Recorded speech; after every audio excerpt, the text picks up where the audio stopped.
BC నాయకుడు మాజీ మంత్రి జోగి రమేష్ గారి అక్రమ అరెస్టులో చూస్తా ఉన్నాం.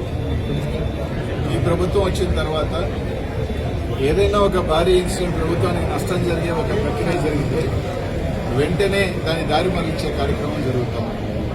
ఒక పక్క తుఫాను విపత్తు వల్ల రైతులు నష్టపోయారు, రైతాంగాలు నష్టపోయారు.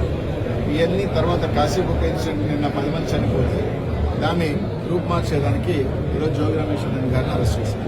అసలు ఈ కేసుకు సంబంధించి నిందితులు ఎవరు? మీ పార్టీకి సంబంధించిన పోటీ చేసిన వ్యక్తులు. కనీసం వాళ్ళని అరెస్ట్ చేశారు ఈ రోజు దాకా? లేదు. వాళ్ళని ఎవరిని ఈ రోజు దాకా అరెస్ట్ చేశారు? ఒక తప్పుడు కన్ఫెషన్, ప్రతిదానికి ఏంటంటే ఒక తప్పుడు కన్ఫెషన్ రాయించడం, దాని మీద అరెస్ట్ చేయడం, ఇదే ప్రక్రియ జరుగుతూ ఉంది.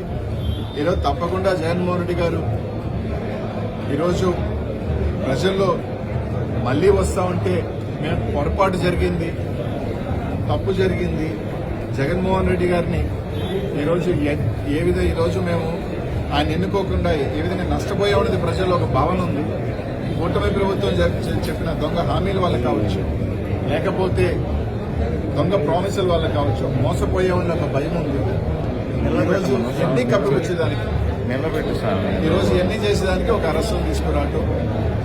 ఈరోజు ఆయన జోగి రమేష్ గారు చెప్తా ఉన్నారు, నేను సిబిఐ ఏంటి, నా ప్రమేయం ఉంటే అరెస్ట్ చేయండి అని చెప్తున్నాడు. నిజంగా మీకు చిత్తశుద్ధి ఉంటే తప్పకుండా సిబిఐకి ఇవ్వండి. ఈ దొంగ లిక్కర్ మీద కోట్ల రూపాయలు ఏ విధంగా దోపిడీ జరిగిందో నేను సిబిఐకి ఇవ్వండి. సిబిఐకి ఇచ్చి ఖచ్చితంగా నిజ నిజాలు వస్తాయి. అలా కాకుండా ఈరోజు కాశీబుక్లో జరిగిన ఇన్సిడెంట్ 90 సంవత్సరాల ఒక వ్యక్తిని తీసుకొచ్చి ఆయన మీద కేసు కట్టారు.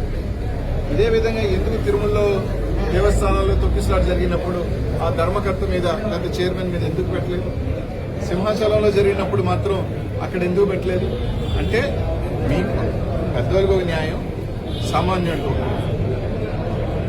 ఏ విధంగా దారులు మళ్లించే పనులు, ఏ విధంగా కక్ష సాధింపులు జరుగుతున్నాయి రాష్ట్ర ప్రజలందరూ కూడా గుర్తిస్తూ ఉన్నారు. ఖచ్చితంగా మీరు ఎంత ఈ విధంగా పోతే తప్పకుండా వైఎస్ఆర్సీపీ శ్రేణులు, కార్యకర్తలు, ప్రజలు అందరూ కూడా ఒకటే సమయం వస్తుంది.